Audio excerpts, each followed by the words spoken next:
AITA for refusing to help my parents with their financial crisis. After years of criticism, imagine this. You've worked tirelessly to build a successful life, only to face harsh criticism from the very people who taught you the value of hard work. Now, those same people are reaching out for help, and you're left wondering if you should step in or protect your own peace. Hi, I'm Sarah, and this is my story about navigating family expectations, financial responsibility, and emotional boundaries. Trust me, you won't want to miss how this unfolded. Growing up in a small town with my parents, Mark and Lisa, I was always driven to succeed. My parents worked hard, but they had a narrow definition of success. They believed in traditional paths: get a degree, secure a stable job, and climb the corporate ladder. While I respected their perspective, I felt stifled by their rigid views. When I expressed interest in alternative career paths like social responsibility investing, they'd brush me off with comments like, "Get a real job." Those words stung deeply. As I pursued my goals, I often shared my achievements, hoping for support, or at least acknowledgement. Instead, I was met with indifference or worse, criticism. "You'll never make it in that field," they'd say. Each comment chipped away at my confidence, yet I was determined to carve my own path.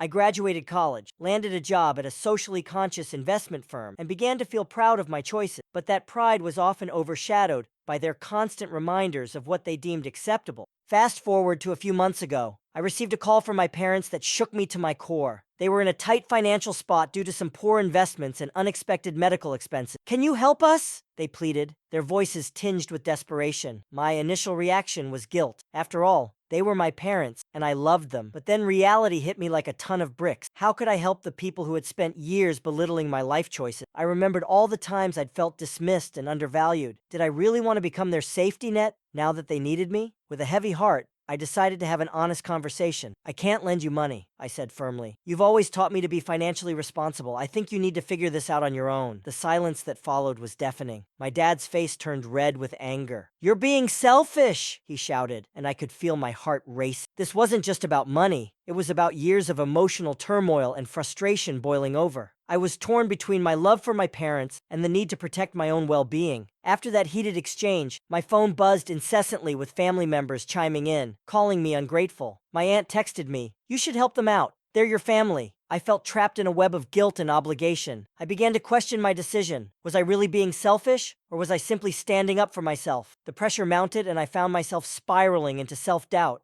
Then came the fateful invitation. "Let's meet and talk it over." I hesitated but ultimately agreed. I needed to face this head on. The coffee shop was buzzing with life, but I felt isolated in my own thoughts as I waited for them. When they arrived, my dad looked defeated, while my mom seemed nervous. Their body language said it all. They were struggling. "Sarah," my dad began, his voice softer than I had ever heard it, "we're sorry for how we treated you. We didn't realize how our words affected you." I felt a flicker of hope. Could this be the moment of reckoning we needed? But I also felt a rush of emotions as years of hurt washed over me. "It hurt, Dad. I want to help, but I can't keep bailing you out. I've built my life on my terms, and I won't apologize for that." The air felt charged as I spoke those words. My mom nodded slowly, tears in her eyes. "We're proud of you, Sarah. We just got caught up in our own expectations and forgot to support you." That was a turning point. As we delved deeper into the conversation, I shared my struggles with their constant criticism. I explained how their dismissive comments had affected my self-esteem and decision-making over the years. They listened, genuinely absorbing my words. It was the first time I felt truly heard by them.